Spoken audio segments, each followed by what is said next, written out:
மதுரவாயல் சட்டமன்ற தொகுதி அதிமுக வேட்பாளர் ப பெஞ்சமின் தீவிர வாக்கு சேகரிப்பில் ஈடுபட்டார். வடசரவாக்கம் உள்ளிட்ட பகுதிகளில் வீடு வீடாக சென்று பொதுமக்களை சந்தித்து ஆதரவு கோரினார். பிரச்சாரத்தின் போது கட்சி நிர்வாகிகள் அவருக்கு உற்சாக வரவேற்பு அளித்தனர்.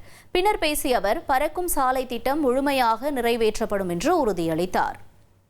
ஆனால் எடப்பாடி ஆட்சி காலத்திலே பூஜைகள் எல்லாம் போட்டு தொடங்கப்பட்டது.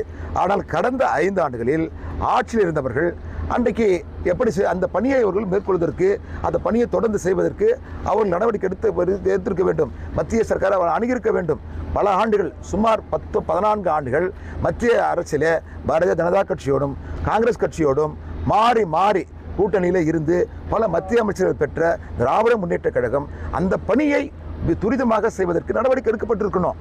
அதனால் மற்றவங்க அவங்க செஞ்சுட்டாங்க, இவங்க சொல்கிறாங்கிறத குறைய சொல்வதை விட்டுட்டு அவங்க அந்த பணியை தொடங்குவதற்கும் அந்த பணியை விரைந்து முடிப்பதற்கும் மத்திய சர்க்காரோடு இணைந்து அந்த பணிகளை செய்திருக்க வேண்டும். ஆனால் கடந்த 5 ஆண்டுகளாக அந்த பணியை செய்யப்படவில்லை. இனி செல்லும் இடமெல்லாம் செய்தி. தந்தை டிவியின் வாட்ஸ்அப் சேனலை ஃபாலோ பண்ணினா செல்லருக்கும் இடமெல்லாம் செய்தி. இதோ QR கோட் இப்பவே ஸ்கேன் பண்ணுங்க, ஃபாலோ பண்ணுங்க.